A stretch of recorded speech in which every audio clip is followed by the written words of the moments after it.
비트코인을 10년, 20년 가지고 간다.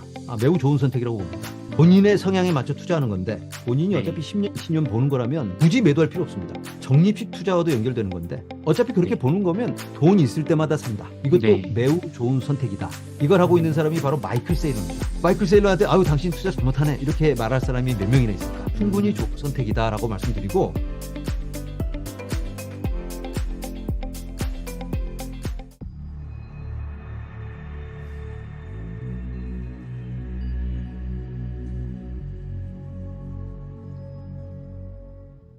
그 이더리움 현물 ETF가 이제 미국에서 승인이 되었는데요. 하지만 이게 완벽한 승인이 아직 아니다. 뭐 빠진 부분이 있다라고 좀 얘기를 들었는데 좀 어떤 부분이 있을까요? 그런 얘기를 해요? 누가 그런 뭐 예를 얘기를 들면 뭐 S1 쪽 뭐 승인이 안 났다거나 스테이킹 기능이 아 빠져 있다거나 뭐 이런 얘기가 S1 있습니다. 승인이 안 난 건 완벽한 승인하고는 전혀 관계가 없습니다. S1 아, 승인은 원래 안 나는 거예요. 원래 안 나는 거고 네. 194B, 19B4 승인이 나면 이건 승인 났다. 이더리움 음, 현물 ETF를 증권거래소에서 거래하게 해줄게 라는 승인이 난 음, 겁니다. 아, S1은 근데 승인 나서 이제 거래하는데 어떤 조건으로 할 건데 수수료는 얼마 음, 받을 건데 AP는 누가 해서 이걸 음, 맞춰주고 이걸 어떤 방법으로 실물 ETF와 실물 이더리움과 맞춰줄 건가 그런 음, 구체적인 내용을 조율하는 관계이기 때문에 단계이기 때문에 그냥 기다리면 되는 거예요. 그래서 아, 이 승인 결과와는 아무 관계가 없고 다 된 거고 네. 말씀하신 스테이킹은 좀 아쉬운 부분이 있어요. 스테이킹은 음, 스테이킹이 만약에 됐으면 이더리움 현물 ETF를 사면 이더리움 가격이 올라가서 수익을 받는 것도 있지만 네. 이더리움 스테이킹을 통해서 추가적으로 수익이 생길 수 있어요. 마치 주식 사서 배당금 받는 것처럼. 그쵸, 그쵸. 그러면 굉장히 매력이 있거든요. 그래서 거기에 대한 기대가 있었는데 지금 그것까지 요구했다가는 이번에 승인 나기 어려울 것 같으니까 또 음, 이 게리 겐슬러하고 조 바이든 체면도 차려줘야 되잖아요. 그냥 무릎 음, 꿇게 할 수는 없으니까 알았어 알았어 네, 요건 빼주고 우리 따로 뒤에서 저녁 한잔 하면서 오케이 네, 우리가 요건 양보하고 이건 너네가 양보하고 이렇게 또 음, 인사하면서 해주고 스테이킹 부분은 아마 트럼프가 당선되면 자연스럽게 아마 들어갈 수 있지 않을까 이렇게 생각하고 있습니다. 음, 약간 전개적으로 가는 느낌이네요. 대표님, 그럼 스테이킹이 요번에 빠져 있다 보니까 이더리움 ETF 효과로 이더리움 가격이 많이 상승할 수 없지도 않을까? 뭐 이런 뭐 핵심 기능이 음. 빠진 거 아니야? 이런 의견도 있는데 대표님, 이더리움 가격 어떻게 보십니까? 이더리움 스테이킹 빠진 거는 아쉽긴 하지만 비트코인도 스테이킹이 없어요. 그죠? 그러면 같은 선상에서 놓고 볼 수 있다. 음, 비트코인은 규모가 크니까 더 많이 올랐는데 퍼센트로 보면 되는 거죠. 네. 얼마만큼의 자금 유입보다는 몇 퍼센트. 요걸 보면 음, 비트코인에 뭐 10억 달러 유입 뭐 이런 얘기가 나오면 이더리움은 1억 달러만 유입돼도 어마어마하게 좋은 겁니다. 그러니까 그런 음, 식으로 보면 흐름은 비슷할 거니까 초기에 살짝 위축되는 그런 분위기가 있을 수는 있겠지만 실제 유입이 들어오면서 결국은 좋은 모습, 비트코인 그 모습 그대로 가지 않을까 이런 예상을 해봅니다. 네. 대표님, 그럼 이더리움은 사실 ETF 승인 직전에 좀 폭등을 했다가 지금은 그냥 거의 이렇게 음, 횡보를 하고 있거든요. 네, 맞습니다. 그러면 지금 비트코인은 좀 가격이 너무 비싸다거나 조금 수익률이 적을 것 같다고 주저하시는 분들한테 네. 이더리움을 지금 매수하기에 좋은 가격일까요? 비트코인 대비해서는 좋다고 생각합니다. 음, 비트코인은 벌써 이더리움 아니 ETF 효과를 받고 네, 이더리움은 지금 날 받아놓고 기다리고 있는 상황이기 때문에 네, 얼마만큼의 큰 움직임이 있을지는 모르지만 중간에도 네, 물론 변동이 있겠고 하지만 큰 그림으로 봤을 때 뭐 올 말쯤 보자면 네, 비트코인보다는 좀 더 좋은 수익률을 보여주지 않을까 이런 생각을 음, 해보고 그런데 이더리움 자체만 놓고 보자면 허허 이거 지금 들어가면 글쎄요 아까 말씀드린 것처럼 비트코인과 함께 가는 거기 때문에 지금 굉장히 많이 올라와 있는 상황이잖아요. 네, 그리고 또 매수 기회는 앞으로도 얼마든지 있을 수 있다. 승인 전에 많이 올랐고 또 날짜가 잡히면 언제부터 거래? 그러면 또 거기에 맞춰서 준비하는 과정 속에서 오를 수 있어요. 네, 그런데 또 거래가 또 시작되면 보나마나 조정이 올 것 같아요. 왜냐하면 음, 기대했던 것만큼 물량이 안 오니까. 예를 들어서 올 요번 달 말에 거래가 시작되면 조금 실망스러운 결과가 있지 않을까라는 예상을 해봅니다. 아, 왜냐하면 비트코인 같으면 굉장히 준비하는 시간이 길었습니다. 승인될 거 네, 다 알았기 때문에 기관들이 홍보 자료도 만들고 홍보 영상도 만들고 다 음, 그 영업 사원들 재정 상담가들 그런 사람들 가서 영업을 뛸 사람들하고 다 조율하면서 트레이닝 시켜주고 준비를 다 한 상태에서 여기 땅 하고 내가 뛰어가서 영업을 해서 그만큼 데려왔는데 이더리움은 전혀 준비가 안 됐어요.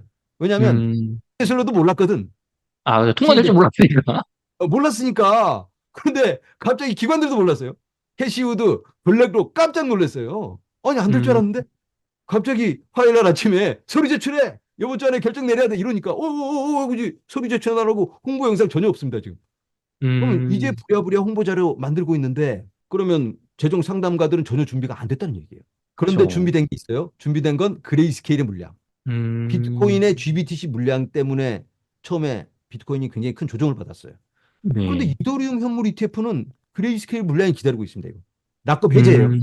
네. 그러면 초반에 큰 물량 유입이 없다면 이게 조금 불안 요소로 작용할 수가 있을 것 같습니다. 아, 매도 물량이 그래서 나와서 오히려 그게 떨어질 수 그렇죠. 있겠네요.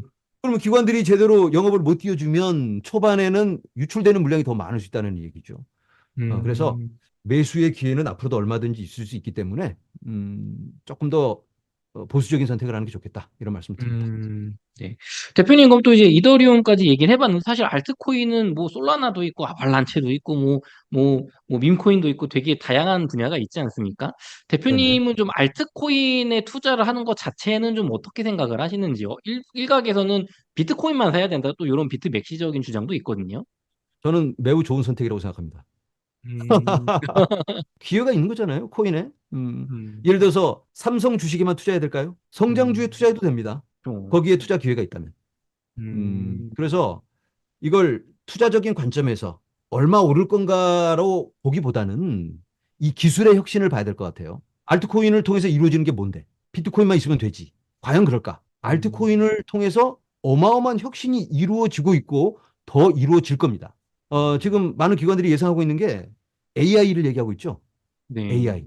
AI를 얘기했을 때 AI는 그거 거품이고 그냥 공상과학에 나오는 얘기야.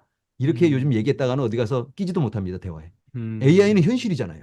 오픈 AI의 챗 GPT를 통해서 그게 확인돼 버렸습니다. 이렇게나 빨리? 자, 그렇다면 기술의 혁신이 이렇게 일어나고 있는데 그런 AI를 담을 수 있는 AI와 연계돼서 움직일 수 있는 만한 그런 블록체인이 있을까?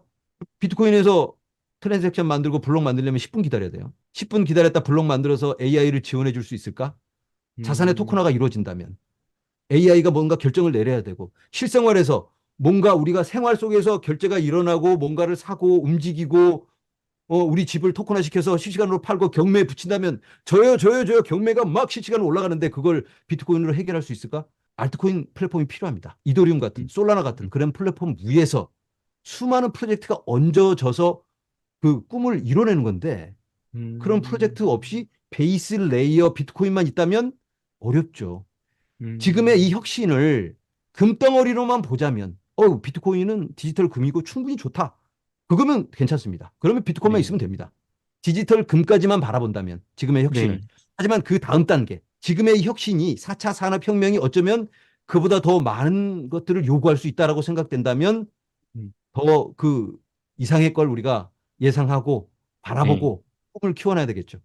거기에 알트코인이 음. 있는 거고 물론 알트코인의 사기가 참 많아요. 계획만 그럴싸하게 내놓고 그렇게 하지 않는 코인이 정말 많습니다. 그런 코인에 투자하면 음. 절대 안 됩니다. 하지만 음. 좋은 계획을 갖고 실제로 그렇게 하고 있다면 거기에 투자 기회가 있는 겁니다. 자, 그런데 우리가 네. 20년 전으로 돌아가서 인터넷 회사 여기저기 좋은 회사들이 너무 많았는데 좋은 그쵸. 회사라고 다 성공하는 거 아니에요? 망할 수 그, 있습니다. 망한 회사들 너무 많잖아요. 그죠. 또 망한 회사가 알트코인도 더 많죠, 사실. 많죠. 지금 우리가 좋다는 알트코인도 10년 후에 사라질 코인들이 대부분일 수 있습니다. 그래서 음. 그런 것까지 고려해서 조심스러운 접근, 현명한 접근, 전략적인 접근을 해야 된다. 이렇게 말씀드립니다. 음. 대표님, 그럼 대표님께서 좀 눈여겨보시는, 그래도 워낙 많다 보니까 저희는 어떤 기준을 가지고 어떤 알트코인을 네. 좀 투자를 해야 될지 이걸 기준을 못 잡겠거든요. 좀 네네. 대표님만의 기준이 좀 어떤 게 있을까요, 방법이? 기준이라면 일단 알트코인을 선정할 때는 적정 기대치가 필요합니다. 알트코인 음. 투자하면 무조건 20배 먹는다. 50배, 100배. 이건 정말 어렵습니다. 음. 100배 상승 코인을 기대한다면 내가 코인 100개 사면 그 중에 하나 그렇게 되고 나머지는 다 제로 된다. 이런 기대를 일단 갖고 그리고 내가 선관이 너무 좋아서 촉이 네. 좋아서 잘 고르면 100개 중에 두세 개가 100배 될 수 있다. 이렇게 음, 되고 나머지는 다 제로. 이런 기대치를 하지로. 가져야 돼요. 어. 근데 음, 내가 그렇게 실력이 좋나? 내가 그렇게 잘 안 좋죠. 떼쓰고 있을까? 아니라면 본인에게 맞는 선택을 해야 되는 거고 본인이 네. 이해하는 코인을 골라야 되는 겁니다. 알트코인 음, 중에 가장 쉬운 선택은 이더리움이잖아요. 어느 정도 음, 규모가 있고 그리고 많은 것들이 이루어지고 있고 실제로 개발자도 제일 많고 가장 음, 탈중앙화되어 있습니다. 음, 그래서 이더리움을 선택한다면 참 좋은 선택이 될 수 있고 그리고 이더리움을 이해한다면 그러면 이더리움보다 더 좋은 기능을 갖고 있는 이더리움의 대안이 될 수 있는 코인도 있을까? 더 빠른 코인이 혹시 있을까? 음, 더 좋은 설계? 이런 걸 찾다 보면 또 다른 코인들이 있어요. 네, 그런 그 플랫폼적인 선택을 할 수 있고 그리고 또 다른 테마적인 선택이 있을 수 있습니다. 네, 테마적이라면 요즘 트렌드가 뭘까?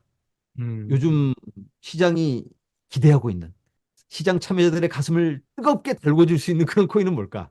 스토리 요즘 있는 유행하는 코인. 게 아까 말씀드린 AI 같은 코인들은 음, 듣기만 해도 좀 자극적이잖아요. 그죠. AI 엔비디아도 잘 나가고 있고요. 그러니까 엔비디아가 잘 되면 엔비디아 칩을 사다가 그 엔비디아 칩의 컴퓨팅 파워를 공유하는 그런 탈중앙화 프로젝트도 있어요. 그런 것들도 네, 좋은 선택이 될 수 있고 또 음, 어떤 파일 공간 우리 컴퓨터 하드 공간 다 놀잖아요. 네, 뭐 테라바이트, 5테라바이트 뭐 이런 하드 샀는데 어마어마하게 뭔가 할 줄 알고 그냥 아무것도 안 음, 하고 그냥 놀고 있는 하드 공간 너무 많습니다.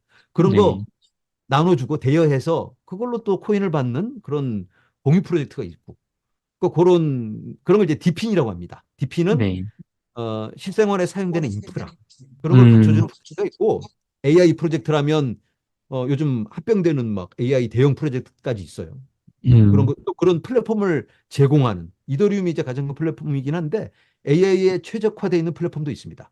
그런 것들을 좀 공부해서 찾아간다면 충분히 전략적인 선택이 될 수 있겠다. 이렇게 말씀드립니다. 대표님, 그럼 반대로 그런 알트코인에 투자했을 때 저희 개인 투자자들한테 닥칠 수 있는 현실적인 문제점, 어려움은 좀 무엇이 있을까요? 본인이 이해하지 못하는 코인에 투자했을 때 좌절감, 음, 하락했을 때 좌절감이겠죠.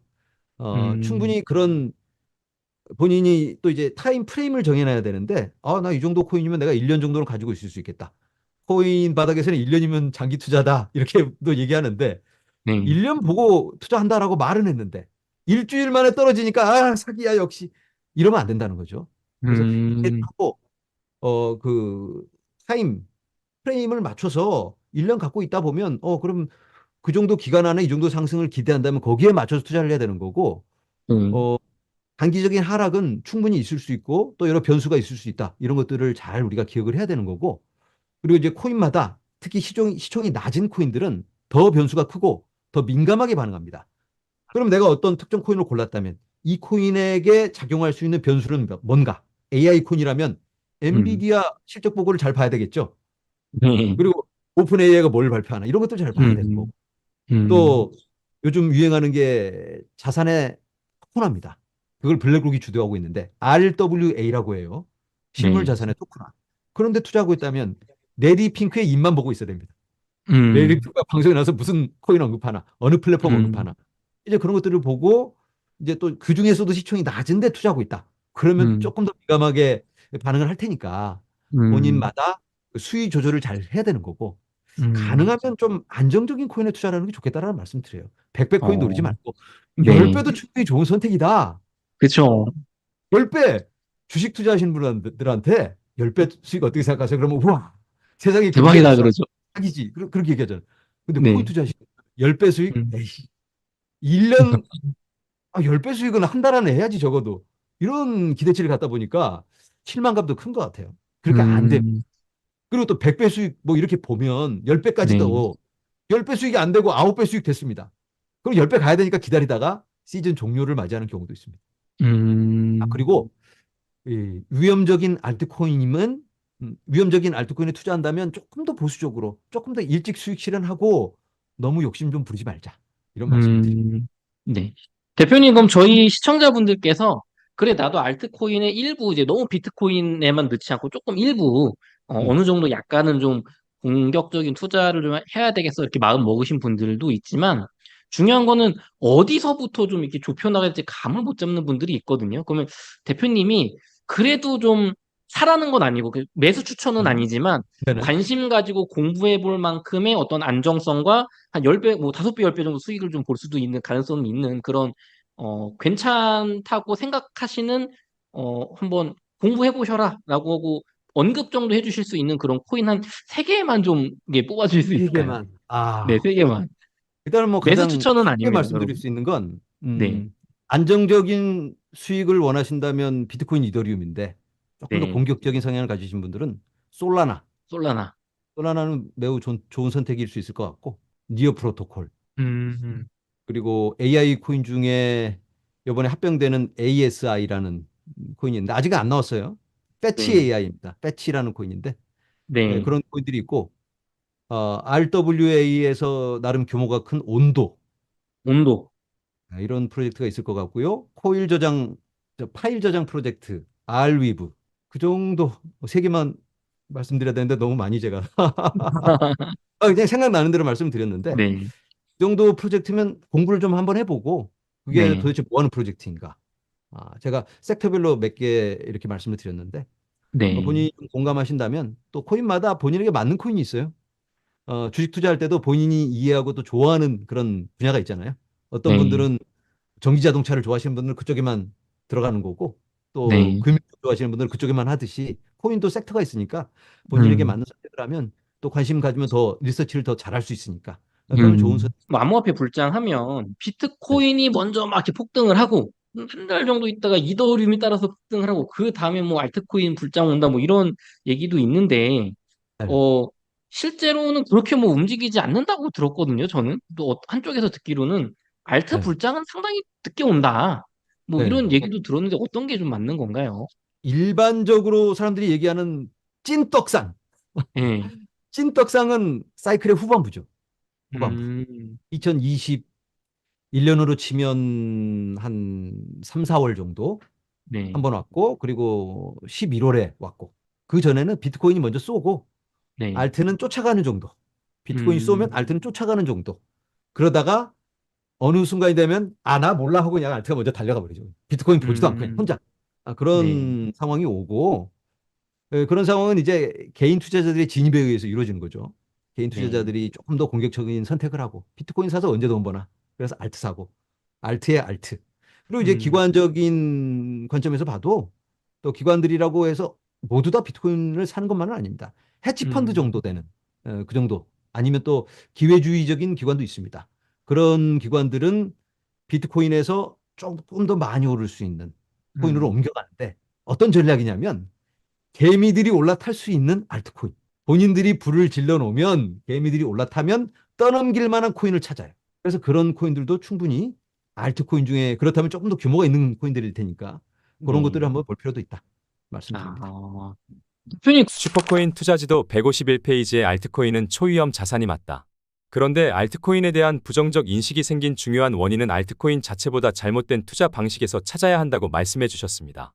어떤 의미일까요? 네, 굉장히 중요한 질문이라고 생각을 합니다. 이게 많은 분들이 알트코인 투자를 많이 하세요. 제가 다른 방송에서도 좀 말씀을 드렸던 부분인데, 우리가 불장이 왔을 때 우리나라 사람들이 알트코인을 얼마나 투자할 거라고 보시나요? 이게 글로벌 어떤 기준과 비교하면은 비교할 수 없이 많이 투자합니다. 그래서 글로벌 시장에서는 2021년 불장 때 대략 30%는 비트코인을 투자를 했거든요. 근데 한국은 6%밖에 안 했어요. 그러니까 94%가 알트코인을 투자했다는 거는 결국은 가격이 급등하게 되면은 정말 대부분의 투자자, 100명 중에서 96명, 94명의 투자자는 알트코인을 투자를 하게 된다는 거거든요.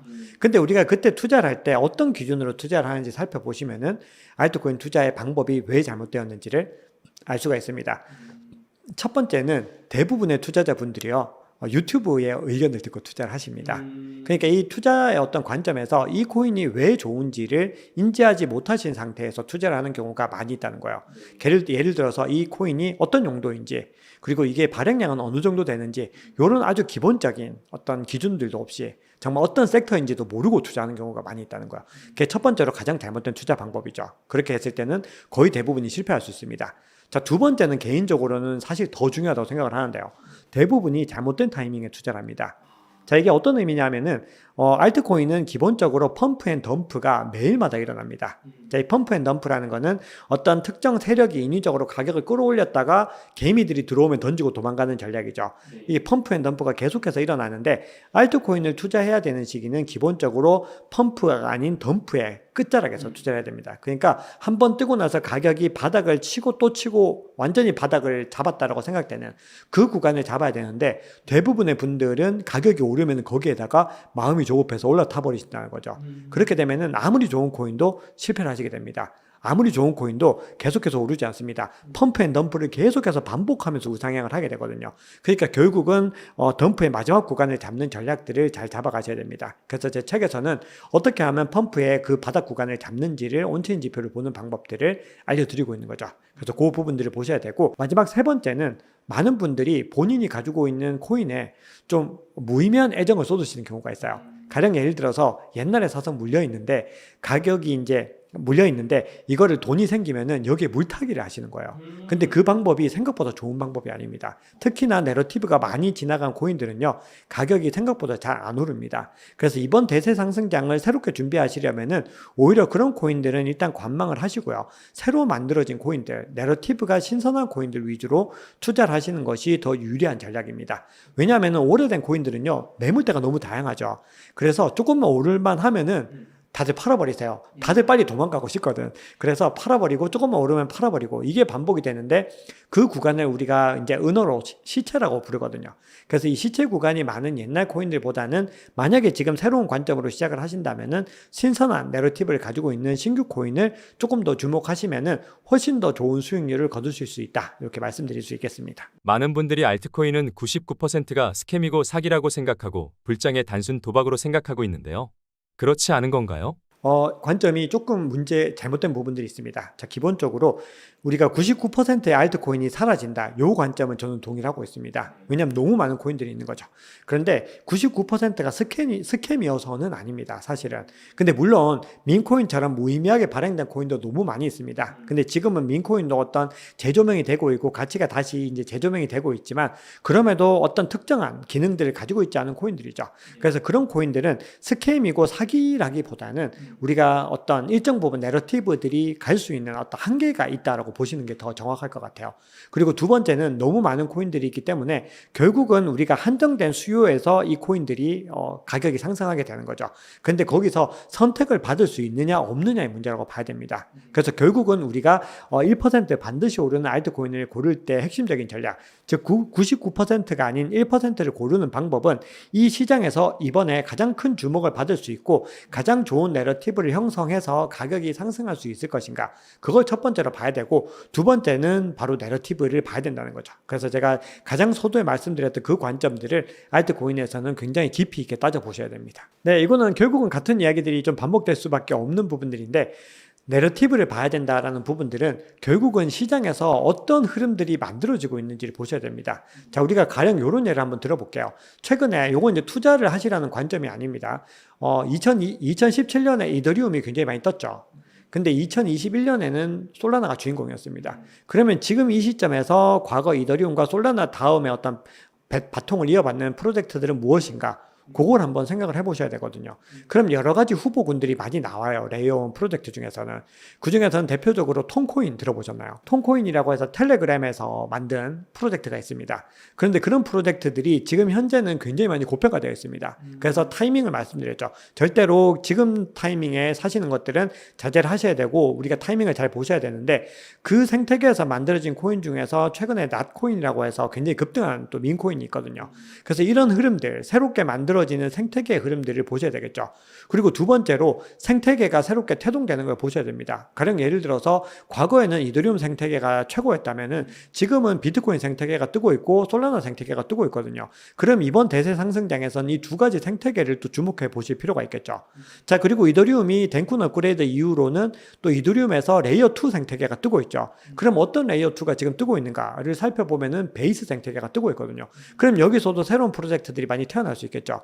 베이스 생태계에서 정말 새로운 프로젝트들, 어떤 프로젝트들이 태어나고 거기서 굉장히 많은 성과들, 유의미한 성과들을 내고 있는가, 그런 부분들을 살펴보셔야 됩니다. 그리고 이제 섹터들도 보셔야 되죠. 가령 블랙락이 지금 가장 밀어주고 있는 섹터가 무엇인가? RWA를 굉장히 많이 밀어주고 있죠. 그럼 이번 시즌에서는 RWA를 한 번 더 고민을 해보고 여기서 유의미한 프로젝트들은 어떤 것이 있는가를 찾아보셔야 되는 거죠. 그리고 지금 시장에서는 역시나 AI 테마가 굉장히 모든 자산 시장을 뛰어넘어서 화두가 되고 있죠. 그러면은 이 암호화폐에서도 AI 테마가 어떤 것들이 가장 회자가 되는가, 이런 것들을 보시는 거죠. 결국은 내러티브라고 하는 거는 이 시장의 어떤 흐름들을 스토리로 계속해서 풀어내면서 어떤 흐름들이 만들어지는 것을 관찰하는 거거든요. 그래서 그런 부분들이 첫 번째 보셔야 되고, 그러고 나서 두 번째로 보셔야 되는 펀더멘털은 그럼 어떤 걸 보셔야 되느냐? 기본적으로 유동성이 얼마나 되는지 보셔야 되겠죠. 얼마나 많은 거래들이 일어나고 있고 얼마나 많은 자본들이 이 시장에서 흐르고 있는가, 요걸 보시려면은 결국은 온체인 지표를 보셔야 되는데, 그 볼 수 있는 방법들을 이제 제 책에서 소개를 드리고 있는 거죠. 자, 그리고 기관들이 얼마나 많이 유입됐는가, 이런 부분들도 우리가 볼 수 없었던 부분들을 기관들이 또 확인해서 또 볼 수 있는 부분들이 있기 때문에, 그런 여러 가지 요소들을 중복적으로 확인하면은 이번 시즌에서 좋은 프로젝트를 선별할 수가 있는 거죠. 굉장히 좀 예리한 질문들 많이 주시는데요. 저희가 이제 고평가, 저평가는 모든 자산에서 다 중요한 부분들이죠. 근데 이거를 이제 암호화폐 쪽에서 찾을 수 있는 방법들은 몇 가지 방법들이 있긴 합니다. 사실 주식보다는 아직까지는 어떤 공인된 방법론이 만들어지지 못했습니다. 가령 예를 들어서 뭐 주식 같은 경우도 이게 공인된 방법이라고는 할 수 없지만 뭐 현금 흐름 할인법, 이런 것들을 통해서 산출을 해내고 있죠. 자, 물론 이제 그 방법들이 수수료라든지 스테이킹 같은 것들을 통해서 산출하는 경우도 있습니다. 근데 이게 아직까지는 완전히 보편화된 방식은 아니고 모든 암호화폐에 적용될 수 있는 방법은 아니다라는 한계가 있는 거죠. 그래서 시장에서는 여러 가지 시도들이 되고 있는데, 제가 책에서 소개해 드린 내용 중에서 카이코에서 제공하는 유동성 지표라는 게 있습니다. 요거는 지금은 이제 최근에는 잘 안 올려주고 있긴 하더라고요. 근데 요걸 한번 보시면은 시사하는 바들을 굉장히 많이 알 수 있어서 제가 책에서 그 부분들을 많이 좀 언급을 하고 있습니다. 그래서 이건 어떤 의미냐면은, 우리가 기본적으로 생각을 해보면은 거래가 많이 되고 유동성이 굉장히 높은데 시가총액이 낮다. 그럼 이건 어떤 의미일까요? 저평가되어 있는 거죠.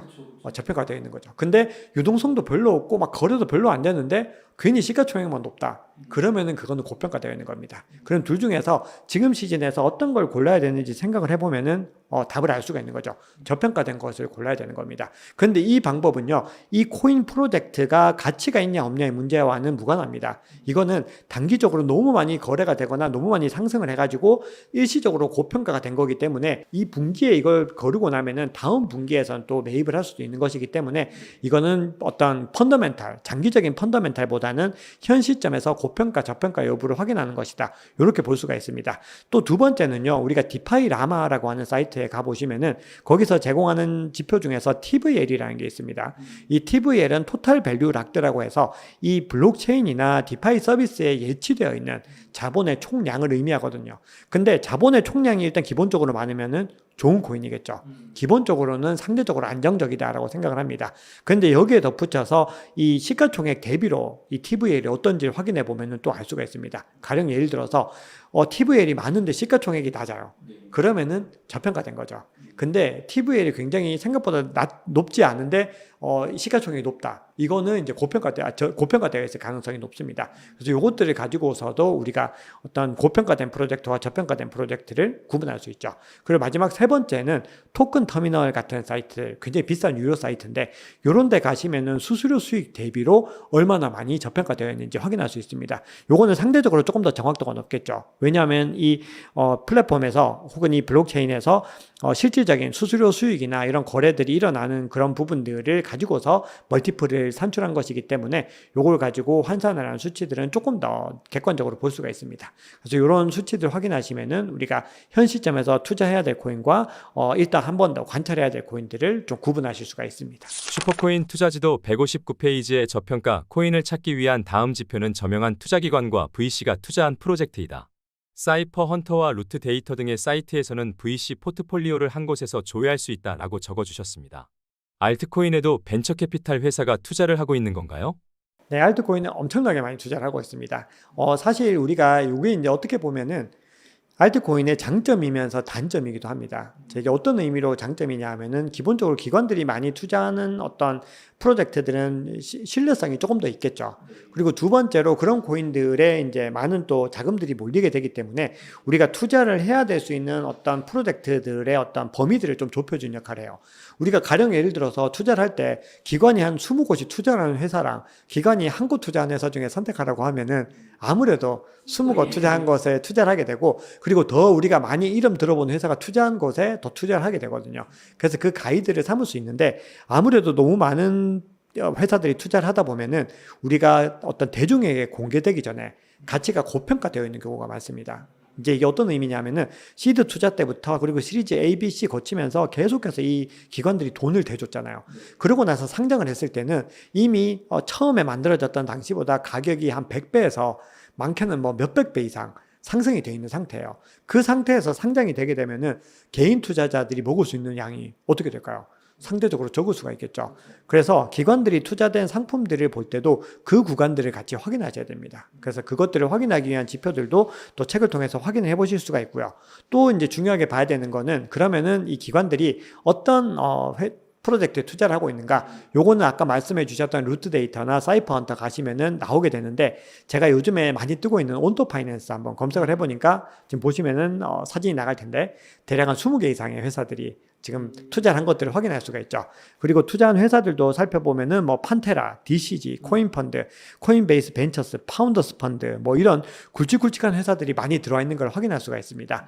그만큼 이런 지표들을 살펴보면은 기본적으로 온도 파이낸스는 좀 우리가 주목해 볼 만한 가치가 있는 회사구나, 요것들을 인지를 할 수가 있는 거죠. 그래서 이걸 가지고서 우리가 절대적인 기준으로 삼을 수가 없지만 기본적으로 이 프로젝트에 대한 전체적인 평가들, 가령 예를 들어서 정량적인 평가나 정성적인 평가들이 이루어진, 즉 내러티브나 펀더멘털을 좀 확인했다면은 이후에는 기관의 어떤 투자 자금들을 확인하면서 살펴보시면은 투자에 도움을 받으실 수가 있죠. 대형 투자사들은 무엇이 있고 이들이 투자하는 대표적인 코인은 무엇이 있을까요? 네, 이것도 우리가 한번 가서 보시면은 찾으실 수가 있습니다.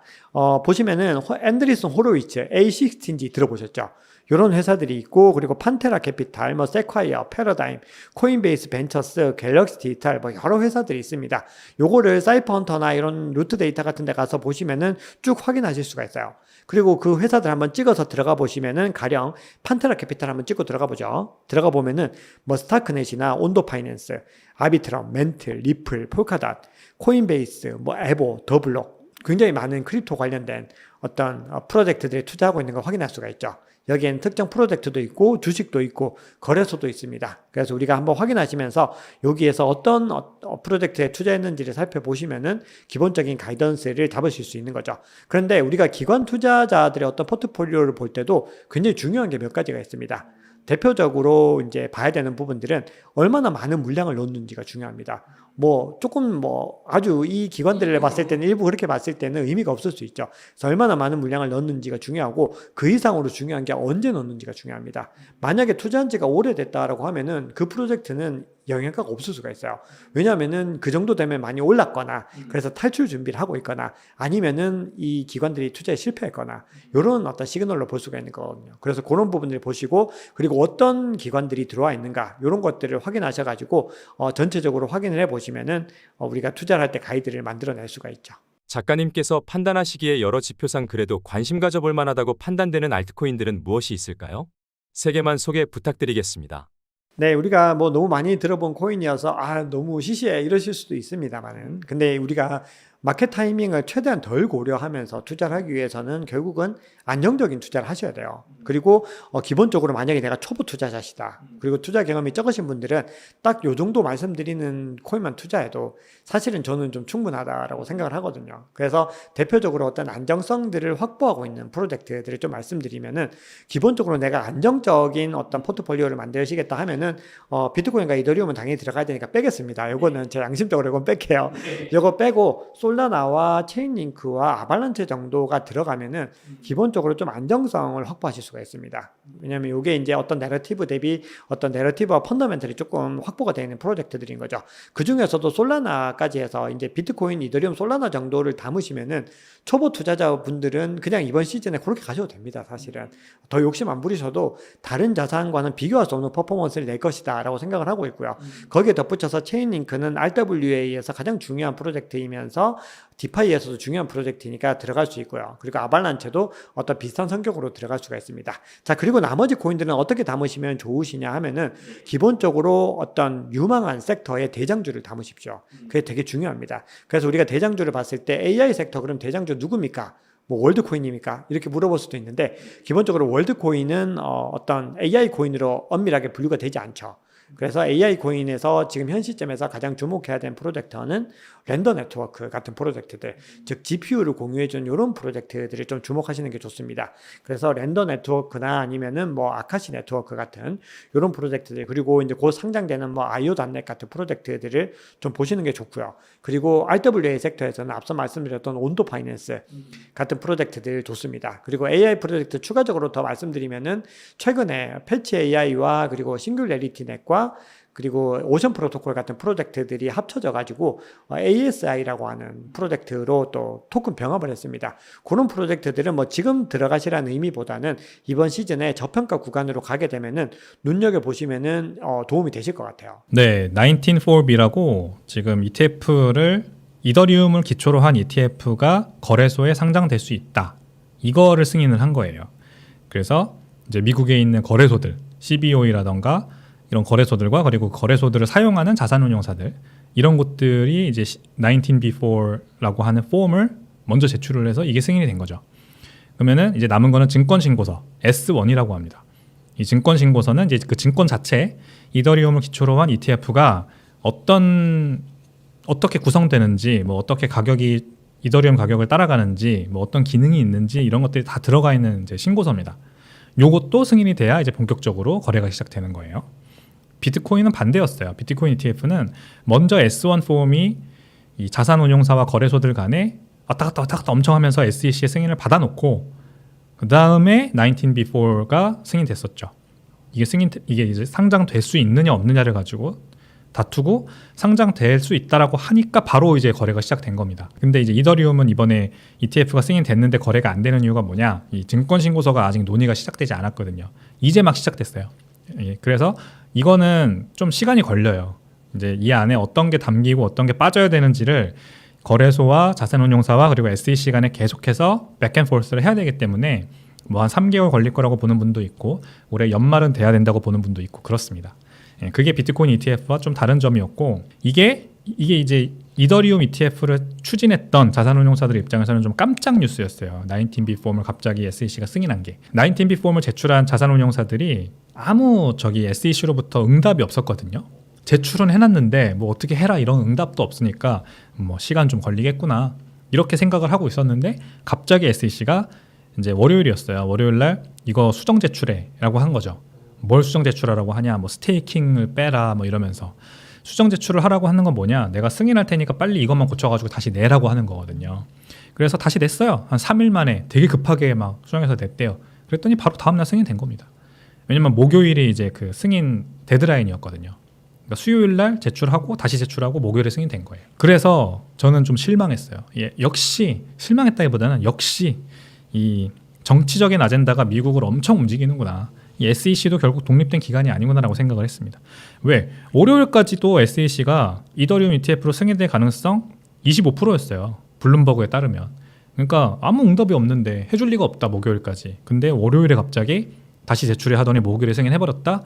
이거는 분명히 11월 대선을 염두에 두고 민주당이 너무 공화당 대비해서 비트코인은 비관적인 것 같고 억압하는 것 같으니까 이거 이러면 안 된다라고 주문이 있었던 것 같아요. 그러니까 이더리움 ETF 승인해라. 바이든 행정부가 했다라고 할 수 있게. 라고 저는 정치권의 입김이 작용했다고 봅니다.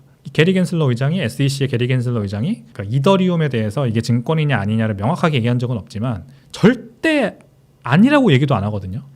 답변을 계속 피했어요. 청문회 할 때마다. 비트코인에 대해서 명확하게 얘기하는데 SEC 관할이 아니다 이거는. 근데 이더리움은 그래서 증권이냐 어떻게 할 거냐 하면은 지금 뭐 답변하기 곤란하다 이런 식으로 계속 피했단 말이에요.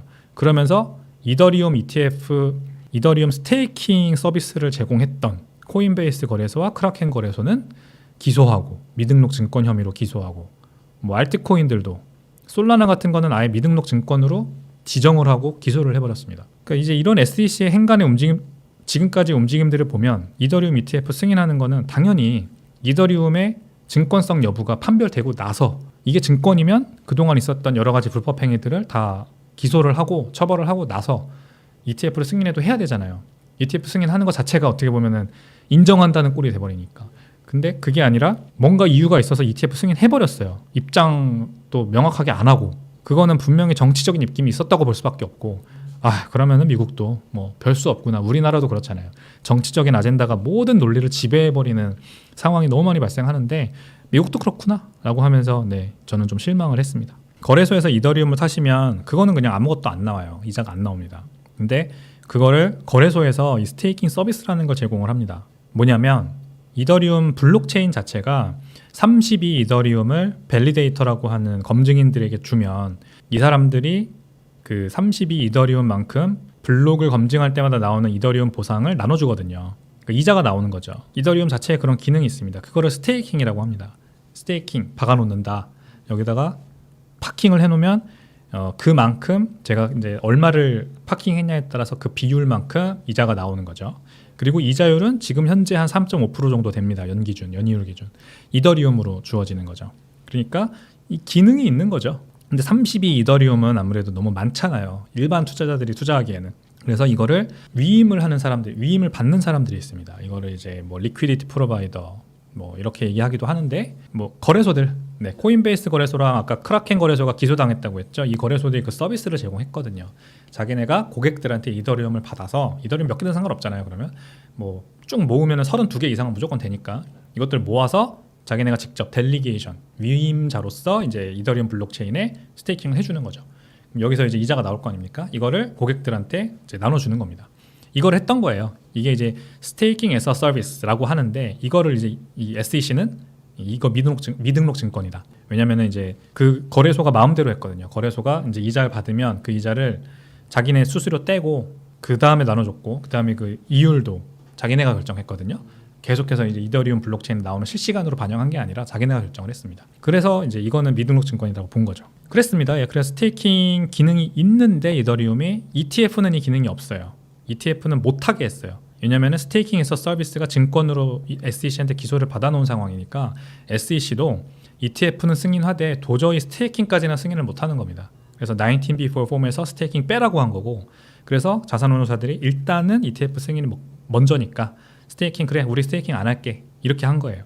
그러니까 이더리움 ETF가 실제로 나와서 거래가 되면 ETF는 스테이킹 기능이 없습니다. 이더리움은 거래소에서 내가 사서 위임자에게 델리게이션 하면 이자가 나오는데 ETF는 그냥 사고 끝인 거죠. 그러니까 이제 ETF는 결국 스테이킹 기능이 없는 이더리움이라고 볼 수 있는 거고 그러면 이더리움 현물과 제가 봤을 때는 어느 정도 가격 괴리가 발생하지 않을까. 이더리움이 프리미엄을 받는다기보다는 ETF가 디스카운트를 받지 않을까 현물 대비해서. 그러니까 이더리움 ETF가 나오면은 뭐 얼마나 들어올까를 다들 궁금해하시는데 저는 비트코인 ETF 처음 나왔을 때 유입량이 한 20% 언더라고 봐요. 홍콩 시장이 지금 한 33% 정도 되더라고요. 홍콩은 이더리움 ETF가 거래가 되고 있거든요. 물론 스테이킹 없고 현재 비트코인 전체 ETF 시가총액 대비해서 이더리움 ETF 시가총액이 한 33% 정도 되고요. 그 다음에 현물 시가총액 그냥 전 세계에 있는 비트코인 시가총액 1.3조 달러 정도 그리고 이더리움이 제가 정확히 기억 안 나는데 계산해봤을 때는 30% 정도 되더라고요. 그러니까 한 이 정도인데 저기 ETF가 나오면 미국에서 ETF가 나오면 저는 20% 언더라고 봐요. 왜냐하면 스테이킹 기능이 없고 그 다음에 너무 일단 스테이킹 기능이 없고 그러고 비트코인 ETF가 너무 많은 흥행을 불러일으켰던 거기 때문에 너무 상황이 좋았어요. 그래서 그만큼 이더리움 ETF가 나왔을 때는 그 정도 상황까지 안 될 거라고 저는 봐요. 두 가지 측면으로 읽힐 수 있겠는데요. 저는 가능성이 큰 측면은 거래소에서 유동성이 빠져나간다는 거는 그만큼 팔 생각이 없는 사람들이 늘어난다는 걸 의미를 하는 거거든요. 그래서 온체인 지표 관점에서 바라봤을 때 거래소 보유량이 줄어드는 거는 호재예요. 그만큼 거래소의 유입량이 는다는 거랑 반대거든요. 거래소의 유입량이 는다는 거는 내가 이제 팔 거니까 사실 유입량이 들어오는 거죠. 거래소에서 거래하기 위해서. 근데 빠져나가는 게 높다는 거는 나 팔 생각 없다는 걸 얘기하는 겁니다. 그러니까 개인 지갑으로 옮겨서 오랫동안 보유할 거야 라는 겁니다. 이거는 호재죠. 두 번째 측면은 이제 ETF 같은 것들로 옮겨가는 거가 될 수 있죠. 비트코인 ETF에 차라리 그냥 여기에 나는 투자할래 라고 하는 사람들이 늘어나서 크라켄 거래소가 필요 없어지는 상황이 되는 겁니다. 그거는 크라켄 거래소 자체의 문제죠. 유동성을 뺏기고 있는 거죠. 다른 거래소나 아니면 ETF 같은 다른 상품에. 두 가지 측면으로 볼 수 있을 것 같고요. 크라켄 거래소를 제가 이렇게 면밀히 들여다보지 않아가지고 그렇게 지금 뺏기고 있는 건지 잘 모르겠어요. 근데 제가 지난주에 봤다고 한 그 글래스노드 보고서를 보면 전체 거래소에서 빠져나가는 아웃플로우가 많이 늘고 있기는 해요. 다시 아까 이제 고래 지갑이 보유한 비트코인 개수가 다시 늘어나고 있다는 것과 괴를 같이 하는 거죠. 거래소에서 비트코인이 많이 빠져나가는 거는 크라켄만이 아니라 지금 전체적으로 통합적으로 봤을 때도 발생하고 있는 현상이라서 이제 상승장을 준비하고 있는 어떤 시그널이 아닌가 이렇게 저는 읽힙니다. 아주 가능성이 낮다고 생각합니다. 이더리움 현물 ETF는 진짜 정치적인 입김 때문에 작용한 현상인 것 같고요. 그게 다른 알트코인들로 번지기는 어렵다. 이게 이더리움 됐으니까 당연히 돼야 된다 이렇게 보는 거는 사실 말이 안 됩니다. FIT 21 법안도 얘기했죠. 이제 기준이 생겨요. 미국에서 뭐가 그러면 증권이고 뭐가 아니냐. 그 기준이 생기면은 뭐 이더리움은 어쩌면 패스할 수도 있습니다. 그 가능성이 그래도 있어요. 근데 나머지 알트코인들은 저는 거의 다 증권으로 판명 날 거라고 봅니다. 그런 게 결정되기 전까지는 ETF는 굉장히 가능성이 낮습니다. SEC가 차마 그것까지는 해주지 못할 거예요.